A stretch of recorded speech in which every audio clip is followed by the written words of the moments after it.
வணக்கம். மார்க்கெட் நம்ம எதிர்பார்த்த டைரக்ஷனில் தான் போயிட்டுருக்கு.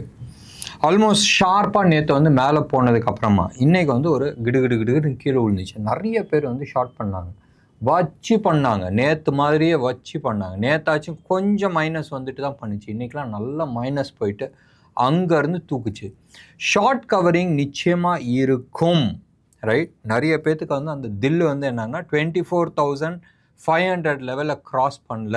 அந்த லெவலில் வந்து நிறைய ஷார்ட் பில்டப் பண்ணி வச்சுருக்காங்க. நாளைக்கு இல்லாட்டினா நாளான்னைக்கு 2 நாள் பாக்கி இருக்குது. 2 நாளில் என்றைக்காச்சும் ஒரு நாள் ஷார்ப்பாக தூக்குனாங்கன்னு வச்சுங்களேன், மேபி ஒரு 24,600 லெவல் பக்கமாக தூக்குறாங்கன்னு வச்சுங்களேன், நிச்சயமாக 900 லெவலில் போய் நிற்கும். அவ்வளோ ஷார்ட் கவரிங் வரதுக்கான வாய்ப்புகள் இருக்குது. இது மனசில் ஞாபகம் வச்சுங்க. சப்போஸ் நீங்கள் வந்து ஃப்யூச்சர்ஸில் ஹோல்ட் பண்ணிகிட்ருக்கீங்க, ஷார்ட் பண்ணி வச்சுருக்கீங்கன்னு சொன்னால் டெஃபினட்டாக எக்ஸிட் பண்ணுறது வந்து புத்திசாலித்தனமாக இருக்கும். இல்லை அட்லீஸ்ட் ஸ்டாப் லாஸ் போட்டுங்க. 1. 2வது, இந்த அடுத்த ஒரு 2-3 நாள் இட் இஸ் அ விண்டோ. மறுபடியும் நான் சொல்கிறேன், it is a window for exiting. So exit பண்ணலாட்டினாலும் எங்கேயாச்சும் ஒரு இடத்துல உங்கள் போர்ட்ஃபோலியோவை வந்து க்ளீனிங் அப் ப்ராசஸ் பண்ணுங்கள். இந்த எவ்ரி தீபாவளி வந்து தீபாவளினா போர்ட்ஃபோலியோன்னு சொல்லிட்டு எல்லா புரோக்கர்ஸும் கொடுத்துருக்குறாங்க. என்கிட்ட வந்து ஒரு இது இருக்குது, ஒரு 18 புரோக்கர்ஸோட மாடல் போர்ட்ஃபோலியோ, 164 ஸ்டாக்ஸ் இருக்குது. நல்லா இல்லை, ரைட்? அதில் நான் வந்து I am not going in to the fundamental. நான் ஃபண்டமெண்டல் சைடை நான் டச் பண்ணுறதில்ல. நான் வந்து முழுக்க டெக்னிக்கல் சைடு மட்டும்தான் பார்த்துக்கிட்டு இருந்தேன். And it is not looking good. And last வந்து ஒரு 2-3 இயர்ஸாக என் கூட ட்ராவல் பண்ணவங்க அத்தனை பேர்த்துக்குமே தெரிஞ்சிருக்கும், ஸ்டாக்கை வந்து எந்த லெவலில் வேணாலும் நம்ம ஐடென்டிஃபை பண்ண முடியும். இதை வந்து அடுத்த 6 மாதத்துலேருந்து 1 வருஷத்துக்குள்ளே எப்படி பர்ஃபார்ம் பண்ணும், அடுத்த 3 மாதத்தில் என்ன ஆகும், அடுத்த வாரத்தில் என்ன ஆகும், அடுத்த நாள் என்ன பண்ண முடியும், அடுத்த 1 ஹவரில் என்ன பண்ண முடியும், எல்லா லெவல்லையுமே நம்ம வந்து ஐடென்டிஃபை பண்ண முடியும். நீங்கள் எடுத்து பாருங்கள், மார்க்கெட் கிராஷ் ஆகலாம்ன்றது ஆல்மோஸ்ட் 6 மந்த்ஸ்க்கு முன்னாடி நம்ம சொல்லியிருந்தோம். பெரிய கிராஷ் வருதுன்னு சொன்னோம். இப்போ நீங்கள் பார்த்துட்டு இருக்கிறது வந்து இது ஒன்றுமே கிடையாது. மறுபடியும் நான் சொல்கிறேன், இப்போ பார்த்துட்டு இருக்கிறது ஒன்றுமே கிடையாது. It is just not even a trailer, right? இது வந்து ஃபஸ்ட் பிக்சர் வாங்க தெரியுமா, அந்த போஸ்டர்ஸ்லாம், அந்த கதை தான் ஓடிட்டுருக்கு. ஆக்சுவல் ஃபிலிம், ஆக்சுவல் ட்ரெய்லரே பாக்கி இருக்குது. ஸோ இது மனசில் ஞாபகம் வச்சுக்கிட்டு பொசிஷனை வந்து எவ்வளோக்கு எவ்வளோ லைட் பண்ணிக்கிறதோ அவ்வளோக்கு அவ்வளோ புத்திசாலித்தனம். 1. ஸ்டாப் லாஸ் மெயின்டைன் பண்ணுங்கள். 3வது, அட்லீஸ்ட் 50% கேஷில் உட்காருங்க. ஃபுல் மணியை வந்து இப்போதைக்கு இன்வெஸ்ட் பண்ணி வைக்கிறது புத்திசாலித்தனம் கிடையாது. மார்க்கெட்டுக்கு வரலாம். இன்றைக்கி வந்து 340 பாயிண்ட்ஸ், 337 பாயிண்ட்ஸ் வந்து இன்ட்ராடே ஸ்விங், செம்ம ஸ்விங்கு, ரைட்? அண்ட் க்ளோஸ் ஆகும்போதும் ப்ளஸ் 121 பாயிண்ட்ஸில் வந்து க்ளோஸ் ஆச்சு ஃபியூச்சர்ஸ். 1. 2வது வந்து கரண்ட் மந்த்துக்கும் நெக்ஸ்ட் மந்த்துக்கும் இன்னும் 2 நாள் தானே பாக்கி இருக்குது. ஃப்ரைடேலேருந்து நெக்ஸ்ட் மந்த்து. ஃப்ரைடே மார்னிங் நம்ம ட்ரேட் பண்ண மாட்டோம், ஈவினிங் தான் மூரத் ட்ரேடிங் தான் இருக்குது. அது மனசில் ஞாபகம் வச்சுங்க. நாளைக்கு நாளான்னைக்கு இந்த 2க்கு நடுப்புற நவம்பர் மாதத்துக்கான கான்ட்ராக்ட் 1ஆம் தேதி அன்றைக்கி நம்ம ஓப்பன் பண்ணும் போதும் க்ளோஸ் டு அபவுட் 140 பாயிண்ட்ஸ் ப்ரீமியமில் இருக்குது. அது மனசில் ஞாபகம் வச்சுங்க. பேங்க் நிஃப்டியும் அதே மாதிரி தான் நிற்கிது. 1.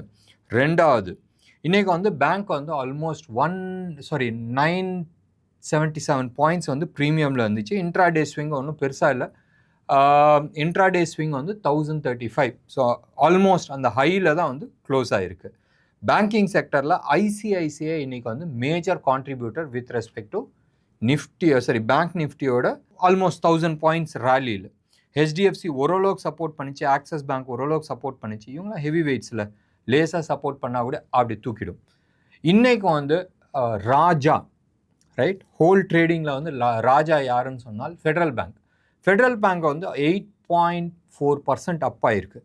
பியூட்டி வந்து என்னதுன்னு சொன்னால் நிறைய ஸ்டாக்கு நீங்கள் வந்து எடுத்து பாருங்கள்.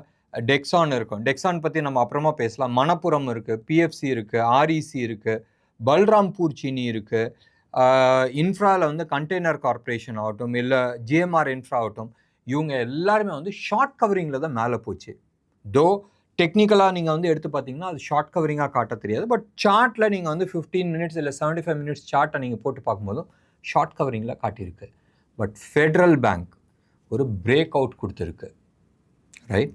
லாஸ்ட் 3 டேஸாகவே வந்து ஒரு பாட்டம் ஃபார்மேஷன் ஆகி ஒரு பிரேக் அவுட் கொடுக்கறதுக்கு ரெடியாக நிற்கிது. கரண்ட் லெவல்லேருந்து, மறுபடியும் நான் சொல்கிறேன், கரண்ட் லெவல்லேருந்து எனிவே பிட்வீன் 10 to 12% அப்சைடு போகிறதுக்கான சான்சஸ் நிறையா இருக்குது. மறுபடியும் நான் சொல்கிறேன், நான் செபி ரிஜிஸ்டர்ட் அட்வைசர் கிடையாது. நீங்கள் உங்களோட ஹோம்ஒர்க் பண்ணிவிட்டு அதுக்கப்புறமா இன்வெஸ்ட் பண்ணுங்கள். டெக்ஸான் கதையை நம்ம பேசிடலாம். முந்தா நேற்று வந்து நீங்கள் எடுத்துக்கிட்டிங்கன்னா ஒரு பெரிய பார், முந்தா நேற்றுனா ஃப்ரைடே அன்னைக்கு ஒரு பெரிய நெகட்டிவ் பார் வந்துச்சு, 13% டவுன், ரைட்? வால்யூமோட டவுன் ஒன்று. அந்த வால்யூமோட டவுன் ஆனதுக்கப்புறமா லாஸ்ட் 2 days வந்து மேலே ஏறிட்டு இருக்கு. எப்பயுமே வந்து ஒரு நல்ல ஸ்டாக் வந்து பெருசாக கீழே உழுவுதுன்னு சொன்னால் ஆல்வேஸ் அதுக்கான ஆப்போசிட் டைரக்ஷன் மூவ் வந்து இருக்கும். அது மாதிரி மூவ் தான் வந்து இன்றைக்கி நடந்துச்சு. ஒன்று. ரெண்டாவது, நிறைய பேர் வந்து டெக்ஸானில் வந்து ஷார்ட் பில்டப் பண்ணி வச்சுருந்தாங்க. அந்த ஷார்ட்டை வந்து கவரிங் ஆச்சு. இன்றைக்கி வந்து 5% அப்பாக இருக்குது. இது ஒரு சைடு இருக்க. BEL, right? பிஇஎல் ஸ்டாக் வந்து மறுபடியும் நான் சொல்கிறேன், மார்க்கெட்டில் நிறைய பப்ளிக் செக்டர் என்டர்பிரைசஸ் ஆகட்டும், நிறைய mid cap small cap stock ஆகட்டும் 30 to 50% கீழே விழுந்தப்பவும், ரைட், அந்த உச்சத்துலேருந்து கீழே விழுந்தது வந்து பிஇஎல் வந்து வெறும் 25% தான் கீழே விழுந்துச்சு. பயங்கர ஸ்ட்ராங்காக இருந்துச்சு. ஸோ பிஇஎல் இப்போதைக்கு நீங்கள் எடுத்துக்கிட்டிங்கன்னா வெறும் 25% தான் கீழே விழுந்திருக்கு. அண்ட் ஒரு பேஸ் ஃபார்மேஷன்ஸ் நடந்திருக்கு. ஒன்று. ரெண்டாவது, மார்க்கெட் ரிக்கவரி ஆகி பெருசாக ரேலி போச்சுன்னு சொன்னால் இது மாதிரி ஸ்ட்ராங்காக இருக்கிற ஸ்டாக்ஸ் வந்து பெரிய ரேலி பண்ணுறதுக்கான வாய்ப்புகள் இருக்குது. இது ஒரு சைடு இருக்க. Last 3 days, Friday, Monday and today, நீங்கள் எடுத்து பார்த்தீங்கன்னா நிஃப்டியை பொறுத்த வரைக்கும் அந்த ரேஞ்சிலேயே இருக்குது. இந்த 3 பார் வந்து ஒரு ரேஞ்சில் தான் இருக்குது. இது பேசிக்லி வேவ் 3க்கான ஒரு ஃபவுண்டேஷன்ஸ் போட்டுட்ருக்கு.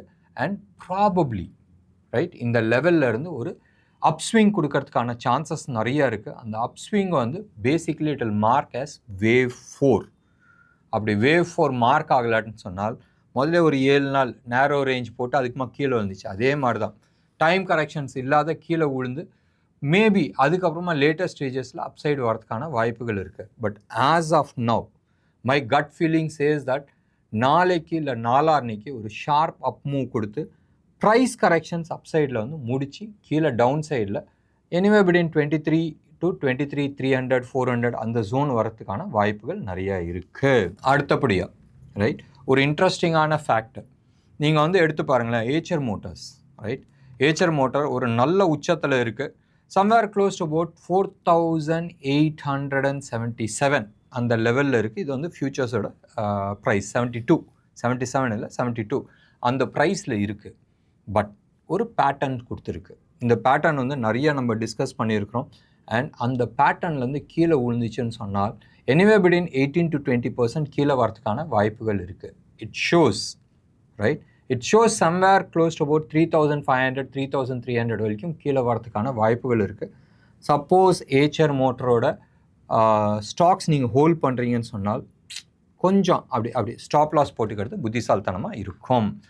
இன்டர்நேஷ்னல் மார்க்கெட்டில் nothing much interesting. Dollar index கொஞ்சம் ஸ்ட்ராங்காக இருக்குது. ஒன்றும் பெருசாக பயங்கர ஸ்ட்ராங் ஆகிடுச்சுன்னு சொல்ல முடியாது. 0.25% வந்து ஸ்ட்ராங்காக இருக்குது. நேற்று க்ரூடு, எஸ்பெஷலி பிரெண்ட் க்ரூட் ஆகட்டும் இல்லை ஸ்வீட் க்ரூட் ஆகட்டும், ரெண்டுமே வந்து பெருசாக கீழே விழுந்துச்சு. இன்றைக்கி 6% கீழே விழுந்ததுக்கு ஒரு 1.5% பவுன்ஸ் பேக் ஆகாதா? அதான் நடந்துகிட்ருக்கு. நேச்சுரல் கேஸும் வந்து நேற்றும் 7% கீழே விழுந்துச்சு. இன்றைக்கி 1% பக்கமாக கீழே விழுந்துருக்கு. கோல்டை பொறுத்த வரைக்கும் க்ளோஸ் டு அபவுட் $8 ஏறி இருக்குது. டாலர் தான் $8, ஆனால் இங்கே நியூ ஆல் டைம் ஹை வந்துடுச்சு. 8,140 அதில் வந்து ட்ரேட் ஆகிட்டுருக்கு. நியூ ஆல் டைம் ஹைன்னு வச்சுக்கலாம். அண்ட் இது வந்து 24 கேரட் சென்னையில் ஹோல்சேல் மார்க்கெட்டில் விற்கிற கோல்டு ரேட். சில்வரை பொறுத்த வரைக்கும் அந்த நியூ ஆல் டைம் ஹையை டச் பண்ணல. ஆல்மோஸ்ட் போன தடவை வந்து 1,03,000 வரைக்கும் போயிருந்துச்சு. இப்போ இது 1,99,000 வச்சுங்களேன், 1,000 rupeesனு வச்சிங்களேன், அந்த லெவலில் தான் வந்து ட்ரேட் ஆகிட்டுருக்கு. ருப்பியை பொறுத்த வரைக்கும் அதே லெவலில் தான் இருக்குது, ஒன்றும் மாற்றம் இல்லை. 84 rupees 7 வந்து இருக்குது. எஃப்ஐஐ சக்ஸஸ்ஃபுல்லாக, ரைட், இன்றைக்கான பொசிஷன்ஸ் இன்னும் வரல. இது 6.25 பக்கமாக ரெக்கார்ட் பண்ணுறோம். இன்றைக்கான எஃப்ஐஐ டீட்டெயில்ஸ் வரல. பட் க்ளோஸ் அபவுட் 1,03,500 crores வந்து விற்றுருக்குறாங்க. ஆனாலும் மார்க்கெட்டை வந்து 8%க்கு மேலே கீழே இறக்க முடியல. இது ஒரு சைடு இருந்தாலும் நம்மளோட individual portfolios, most of the போர்ட்ஃபோலியோஸில் வந்து நீங்கள் எடுத்து பார்த்தீங்கன்னா mid cap, small cap and நம்மளோட பப்ளிக் செக்டர் என்டர்பிரைசஸ் எல்லாமே இருக்குது. அது 40, 50, 60% கரெக்ஷன் ஆகிருக்கு. ஸோ நம்ம போர்ட்ஃபோலியோ ஆல்மோஸ்ட் 30லேருந்து 40% வந்து கீழே விழுந்திருக்கு. நிறைய பேருக்கு வலி இருக்குது, ரைட். ஞாபகம் வச்சுங்க, மறுபடியும் நான் சொல்கிறேன், இது மாதிரி பெயின் ஜோனில் இருக்கிறவங்க கால் பண்ணுங்கள், நம்ம என்ன ரீஅலைன் பண்ண முடியுன்றது நம்ம ஒர்க் அவுட் பண்ணலாம். இன்டர்நேஷ்னல் மார்க்கெட்டில் ஒன்றும் தம்மு கிடையாது. இன்றைக்கி வந்து மோர் ஆஃப் ஃப்ளாட்டிஷாக இருக்குது. And everybody is waiting for the US election. US எலெக்ஷனில் என்ன நடக்க போகுதுன்றது ஒன்று. நேற்று தலைவர் வந்து ரெட் பட்டன் அமுக்கிட்டார். யார்? Elon Musk. அப்பா எமர்ஜென்சி ஞாபகம் வச்சுக்க. $35 trillion is not a small money. And வருஷத்துக்கு $1 trillion சக்ஸஸ்ஃபுல்லாக அச்சீவ் ஆயிடுச்சுன்னா என்னது? வட்டி கட்டுறது. வர கேஷில் 23%. எப்படி? வர கேஷில் 23% நம்ம வந்து வட்டி கட்டிக்கிட்டு இருக்கோம், which is more then the defence budget. இது ஒரு சைடில். இன்னொன்று சைடில் நீங்கள் எடுத்துக்கிட்டிங்கன்னா இந்த வட்டி கட்டுற கதை இல்லை. இன்னொன்று ஒரு அனலிஸ்ட் வந்து சொல்லிட்டு இருந்தான், தோ நம்ம வந்து வெளியில் சீன் போட்டுக்கிட்டு இருக்கோம். என்ன சீனு? இது அமெரிக்கா கதை, நம்ம ஊர் கதை இல்லை. நம்ம வந்து சீன் போட்டுட்ருக்கோம், சைனா என்னோட எதிரி, ரஷ்யா என்னோட எதிரி, சவுதி அரேபியா கூட இப்படி பண்ணுவோம் அப்படி பண்ணுவேன்னு. ஆனால் வட்டி காசு வாங்கினது பூரா அவன்கிட்ட தான். நம்ம இங்கே டேக்ஸ் கலெக்ட் பண்ணி நம்ம கேஷில் கால் பகுதியை தூக்கிட்டு போய் சைனாக்கு இந்த ஐயா வச்சுக்குன்னு சொல்கிறோம். அவன் அந்த காசை வாங்கிட்டு அவனுக்கு அகெயின்ஸ்டாகவே ஒர்க் பண்ணிகிட்டு இருக்கான். நம்மளால் என்ன கழட்ட முடியும்னு சொல்லிட்டு ஒருத்தன் கேட்டிருக்கான். நியாயமான விஷயம் தானே? தமிழ்நாடு கவர்மெண்ட் எடுத்துங்க, வெஸ்ட் பெங்கால் எடுத்துங்க, கேரளா எடுத்துங்க, தே ஹேவ் நிறைய கடன் வச்சுருக்கிறாங்க. ஆனால் ரெவென்யூஸ், கடன் வைக்கிறதுல எந்த விதமான தப்பும் கிடையாது. ஆனால் ரெவென்யூஸ் இருந்தால் தான் ஃபர்தர் டெவலப்மெண்ட் எடுத்துகிட்டு போக முடியும். இது வந்து இண்டிவிஜுவல் லைஃப்லேயும் உண்டு. வெனின்சுலா எடுத்துங்க, one of the best country in the world. என்னாச்சு? கடனில் மாட்டி சின்ன பின்னம் ஆயிடுச்சு. ஸ்ரீலங்கா எடுத்துங்க, பாகிஸ்தான் எடுத்துங்க, வெஸ்ட் பெங்கால் எடுத்துங்க, பங்களாதேஷ் எடுத்துங்க. நாடு ஆகட்டும், ஃபேமிலி ஆகட்டும், இண்டிவிஜுவல்ஸ் ஆகட்டும், இவங்க கடன் வாங்குறதுல எந்த விதமான தப்பும் கிடையாது. ஆனால் அந்த கடன் எதுக்கோசரம் வாங்குறன்றது இருக்குது. ஒரு காலத்தில், மறுபடியும் நான் சொல்கிறேன், ஒரு காலத்தில் வந்து ஹவுசிங் லோனுக்கு கடன் வாங்குறது புத்திசாலித்தனம். Because it is a good. நிறைய அனலிஸ்ட் வந்து அதான் சொல்லுவாங்க. நிறைய சோ கால்டு அட்வைசர்ஸ் நீங்கள் எடுத்துக்கிட்டாலும் வீடு வாங்குறதுக்கோசரம் கடன் வாங்குறது வந்து எந்த விதமான தப்பும் கிடையாது. You are creating asset. தப்பே கிடையாதுங்க. என்னென்ன ப்ராடக்ட்டுக்கு அட்வர்டைஸ்மெண்ட் வரும்ன்றது யோசனை பண்ணி பாருங்களேன்.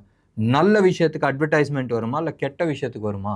பர்கர், பீஸா, பன்னுக்கு வந்து அட்வர்டைஸ்மெண்ட் வருமா, இல்லை கேழ்வரகு சாப்பிடுங்க, கம்பு சாப்பிடுங்க, கீரை சாப்பிடுங்கன்றதுக்கு அட்வர்டைஸ்மெண்ட் வருமா? அப்போ ஹவுசிங் லோனுக்கு ஏன் வருது? அப்பா நீ 30 வருஷத்துக்கு நீ வந்து கப்பம் கட்டுற, வீட்டுக்கு மேலே வீடோட ப்ரைஸ் என்ன இருக்கோ அதுக்கு மேலே வந்து நீ வட்டி கட்டுற. அவனுக்கு வந்து 7%, 8%க்கு மேலே சேஃபாக ரிட்டர்ன்ஸ் வரத்துக்கு வழி இருந்துச்சுன்னா அவன் ஏன் உங்கள்கிட்ட வந்து கொடுக்க போகிறான்? உங்களோட உழைப்பை அவன் எடுத்துக்கிட்டு இருக்கான். ஸோ இதை யோசனை பண்ணி பாருங்கள். வீடு வாங்குறதுல தப்பே கிடையாது. எப்போ வாங்கணும்? உங்கள் கையில் வந்து ஒரு கார்பஸ் இருக்கணும். இந்த கார்பஸ் வந்து குட்டி போடணும், ரைட்? இந்த கார்பஸை ஃபஸ்ட்டு க்ரியேட் பண்ணுங்கள். மறுபடியும் நான் சொல்கிறேன், உங்கள்கிட்ட மாதம் 60, 70, 80,000 ரூபா எக்ஸஸ் பணம் இருக்கா? இன்வெஸ்ட், கார்பஸ் க்ரியேட் பண்ணுங்கள். 1.5-2 கோடி ரூபா வரட்டும். இந்த 1.5-2 கோடி ரூபா வருஷத்துக்கு 18% ரிட்டர்ன் சொன்னால் மாதம் 1,000 ரூபா வட்டி. 2 கோடி ரூபா இருந்துச்சுன்னா 3 லட்ச ரூபா உங்கள் கையில் கிடைக்குது. இஎம்ஐ என்ன? பெரிய வீடு வாங்கிட்டு போயிடலாம். ஆனால் இதை க்ரியேட் பண்ணுங்கள். இதை க்ரியேட் பண்ணால் அதில் வந்து உங்களுக்கு இன்றைக்கி 2 கோடி ரூபா வீடு, இல்லை 1.5 கோடி ரூபா வீடு, மாதம் 40,000 ரூபா 50,000 ரூபா வாடகை வந்துச்சுன்னா பெரிய விஷயம். கேட்டுக்கு தமிழ்நாட்டில் இப்போல்லாம் டேக்ஸ் வந்து 3 times இன்க்ரீஸ் பண்ணிட்டாங்க. வந்து 5,000 ரூபா 4,000 ரூபா இருந்ததுலாம் இன்றைக்கி 15,000-20,000 ரூபா ஆயிடுச்சு. அதுக்கு ரிலேட்டிவ்லி வாட்டர் டேக்ஸும் இன்க்ரீஸ் பண்ணியிருக்காங்க. சரி, இதெல்லாம் வந்து பர்சனல் ஃபைனான்ஸில் வரும். நம்ம ஒரு நாள் நம்ம டிஸ்கஸ் பண்ணிக்கலாம். மார்க்கெட்டை பொறுத்த வரைக்கும் நாளைக்கு நாளான்னைக்கு ஒரு சர்ப்ரைஸ் அப் மூவ் இருக்கிறதுக்கான சான்சஸ் இருக்குது. இப்போ இருக்கிற சிச்சுவேஷனில் மோர் ஆஃப் டவுன் சைடு வரதுக்கான பாசிபிலிட்டிஸ் இருக்குது. 2 நாள் மேலே போயிட்டு மூரத் ட்ரேட் இன்னைக்கு மோஸ்ட் லைக்லி டவுன் சைடு வரதுக்கான சான்சஸ் இருக்குது. இந்த தர மூரத் ட்ரேடிங் மோர் ரெட்டில் இருக்கிறதுக்கான வாய்ப்புகள் இருக்குது. இதை மனசில் ஞாபகம் வச்சுக்கிட்டு லாங் போகாதீங்க. அன்டில் அன்லஸ் 24,900 அப்சைட் பிரேக் பண்ணா ஒழிய அப்சைடுக்கான பாசிபிலிட்டிஸ் கிடையாது. 25,000 ஒரு மேஜர் வந்து ரெசிஸ்டன்ஸ் ஜோன் இப்போதைக்கு.